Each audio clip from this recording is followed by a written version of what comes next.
Welcome to The Grounded Leader, Ayurvedic Wellness for leaders who want to succeed from a place of balance.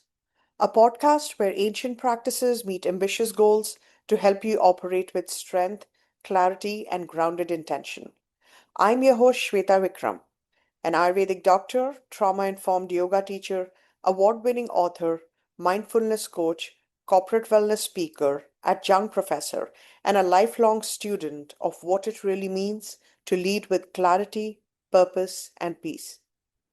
Each week, we'll explore holistic wellness, how to excel in authentic leadership, and live with balance and purpose. Let's dive in. Today's episode is called Burnout Isn't a Badge of Honor, It's a Warning. And trust me, this is one message every high performing leader, entrepreneur, and change maker needs to hear.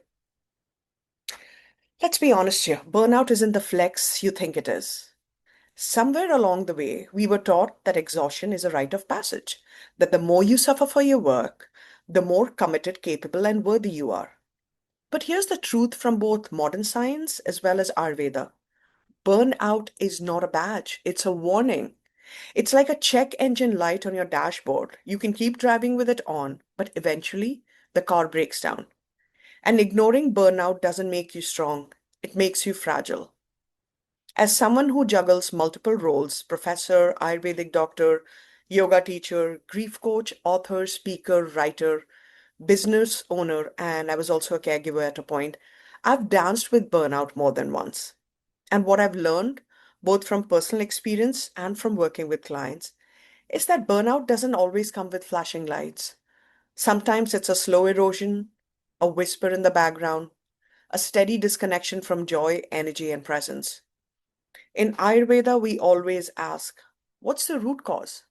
We don't just work on the symptoms. And burnout has many roots: biological, emotional, seasonal, and even spiritual. Hear me out. So, why performers are most at risk? So, why are leaders, especially high functioning, mission driven people, so vulnerable? Because leadership means holding space for your team, your clients, your community, and also holding space in your personal life for your loved ones, their needs, their goals, their stress. Now add a dash of perfectionism, a sprinkle of people pleasing, and a big old cup of overfunctioning. And what do you get? The perfect pitta fueled burnout cocktail. You're so focused on serving others, hitting the mark, being the reliable one, that you stop checking in with yourself. You stop asking, how do I feel? What do I need? And the worst part?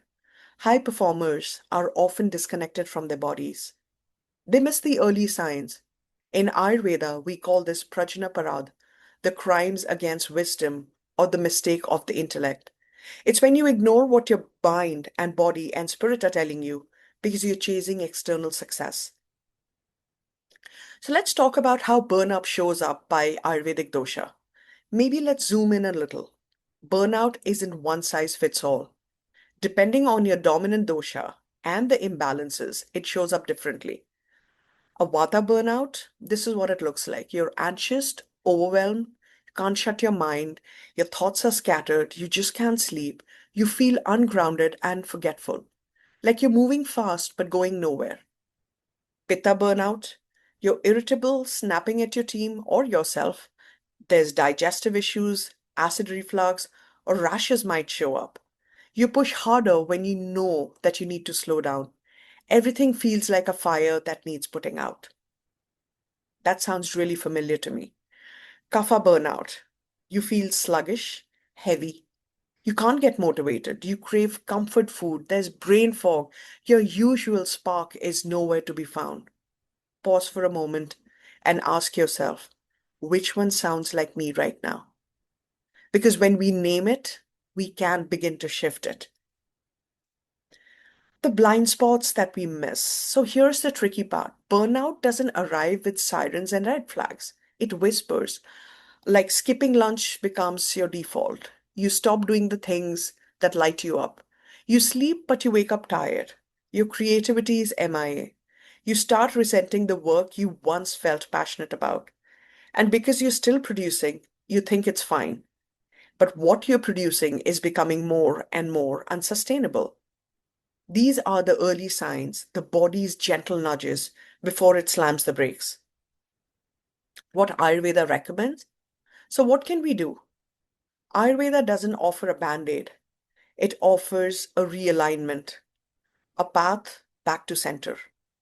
Here are a few basic principles. Dinacharya, which is your daily morning rituals. In this case, burnout thrives in chaos. Healing happens in rhythm. So your regular sleep, consistent meals, daily rest and movement, they're not indulgences, they're your reset buttons. Eat for your dosha. So Vata needs warm, grounding, nourishing meals. Think soups, root veggies, ghee. Pitta needs cooling, calming foods, coconut, mint, cucumber, and avoiding excess caffeine, alcohol, and spicy foods. Kapha could benefit from light, stimulating meals like bitter greens, ginger, legumes, and hiding spices. That doesn't mean spicy food, but like cooking with spices because they can be very healing for Kapha. Supportive herbs and rituals. Please remember to always consult with an Ayurvedic doctor before you start taking any herbs. A lot of people take ashwagandha for stress and fatigue. Ashwagandha as an herb is beautiful, but it's not for everybody. And that's why it's important to know A, that plant medicine is potent. So it can have side effects if it's not a good match for your doshic imbalances. Hence, the suggestion to talk to an Ayurvedic doctor or practitioner. And Brahmi is the other herb, one that really sharpens the mind. Again, the same suggestion for not just popping a pill because it's available, finding a good match for what's going to work for your imbalances. Abhyanga, which is one of my favorite Ayurvedic self-care rituals. It's a warm self-oil massage to calm the nervous system and reconnect with your body. Obviously, when after massaging, you want to wear something in your feet like a footwear so that you don't slip and fall, and then take a warm shower and you dab. You don't, dry your skin roughly, just dab so the oil is still in there. And it can be a beautiful ritual either first thing in the morning or before you go to bed.